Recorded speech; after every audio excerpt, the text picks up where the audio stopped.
Ah, tu c'est bien d'accord. Mais Ah, ça, c'est bien c'est quand c'est maintenant, bon. Arthur. Ça, c'est bon. Ok. Ça va, Ludo? On est passé un moment de douceur avec Cavalier de James Vincent McMonroe. Et maintenant, on va passer à un moment moins doux puisqu'il s'agit d'accueillir Alice pour sa chronique Société en marche. En tout l'Occident, il semblait que la culture fût un ensemble de connaissances ou une forme de raffinement. Mais depuis le début du siècle, la confrontation des grandes cultures de l'humanité a fait de la culture un problème.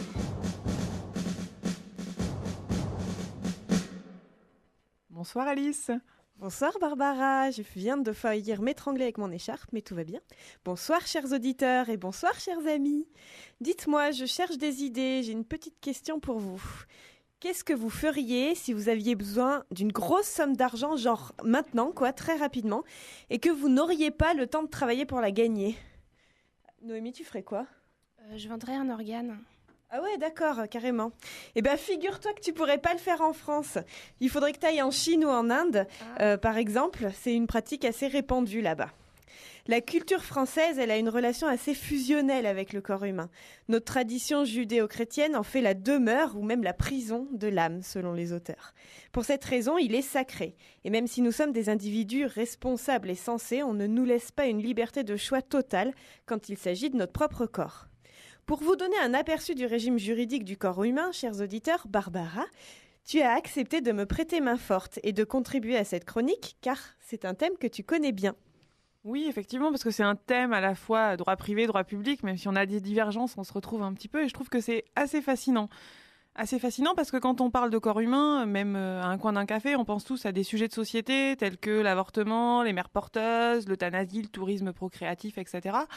Lorsqu'on est juriste, immédiatement, on a des mots avec une signification très lourde qui nous viennent en tête, des mots qu'à mon avis tu connais aussi en tant que privatiste, l'inviolabilité, l'intégrité, l'indisponibilité, la dignité, le respect, la non-patrimonialité, j'en passe.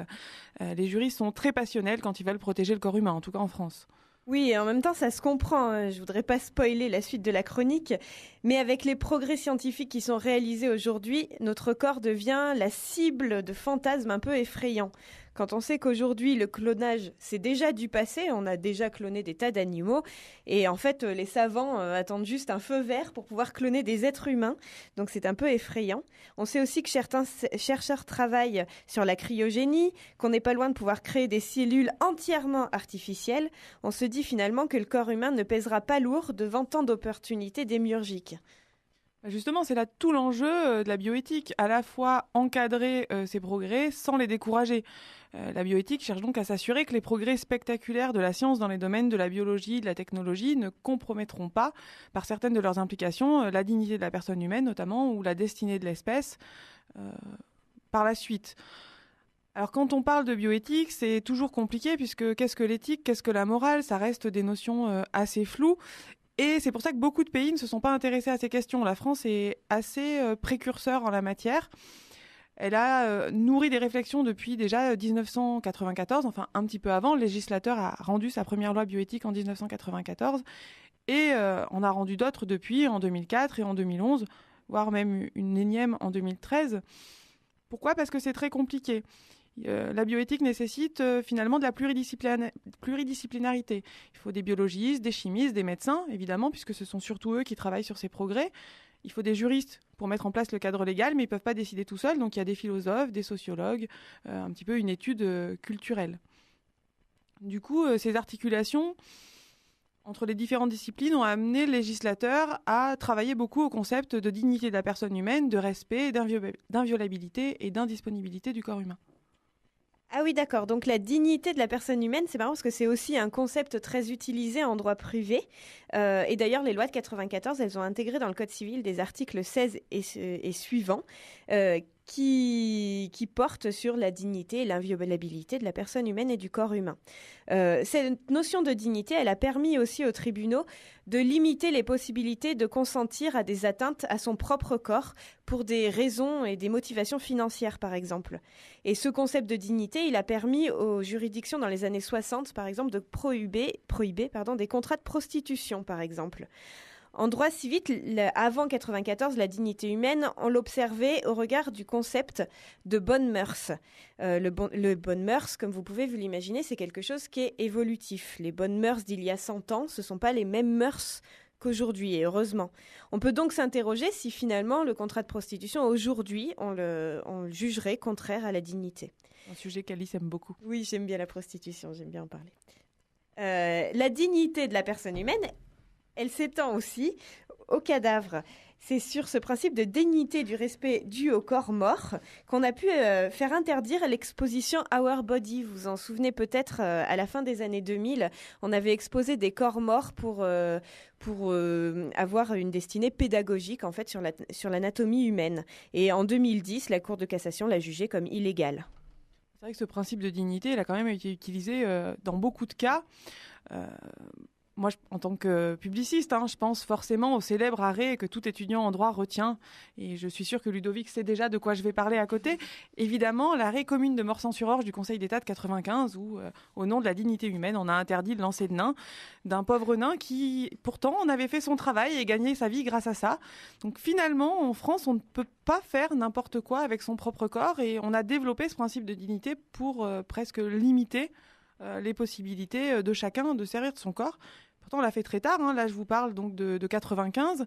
Le principe de dignité, il faut quand même savoir qu'il n'est pas inscrit dans les textes français. Autant on le retrouve à l'étranger. Bizarrement, en France, ce n'est que les lois de 94 qui l'ont mis dans le Code civil. Du coup, la position n'est d'ailleurs pas forcément la même en France et dans d'autres pays d'Europe.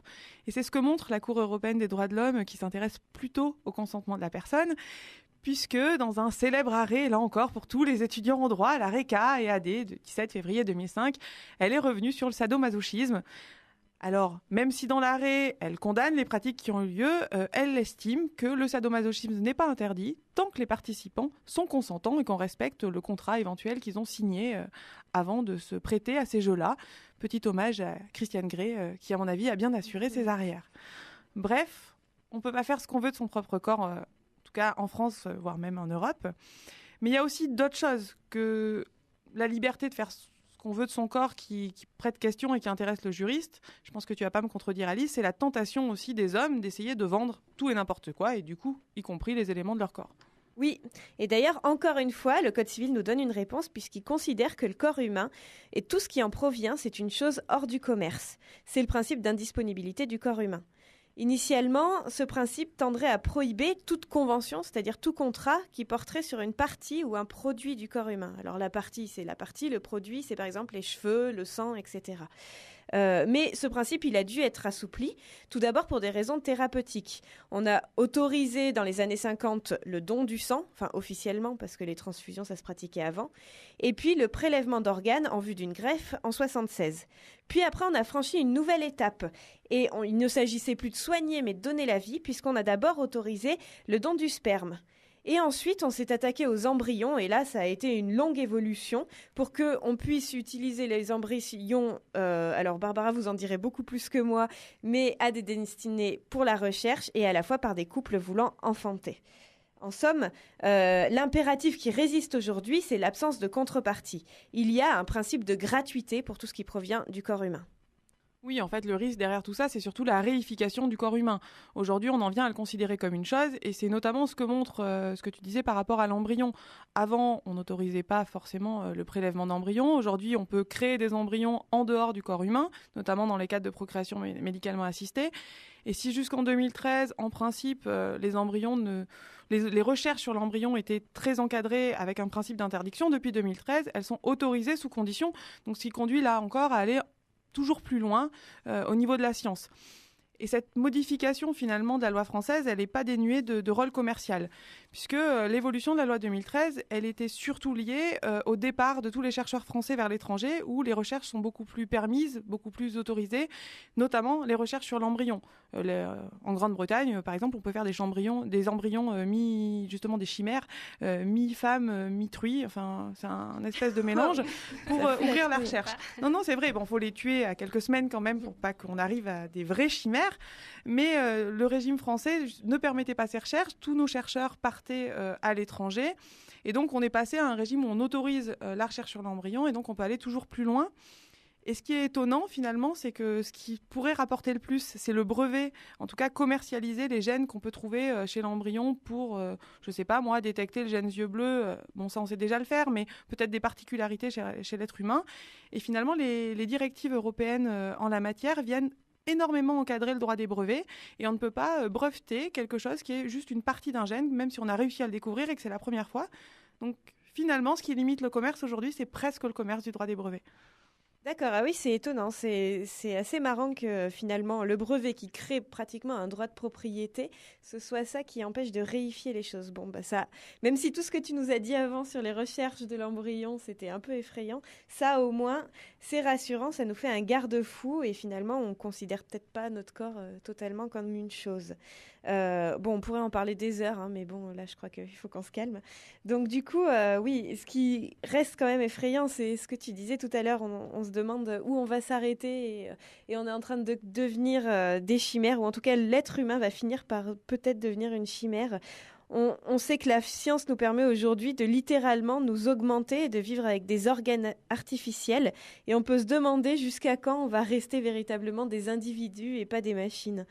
Bon, bah, c'est sur une question existentielle et pour le coup, là, le mot est adapté. On parle souvent de questions existentielles, mais là, pour le coup, c'en est une. On vous laisse écouter, et cette fois, c'est vrai, Teardrop de Massive Attack.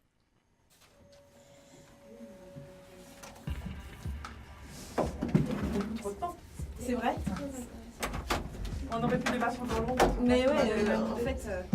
C'est vrai que c'est con qu'on aurait pu ne pas mettre de chansons.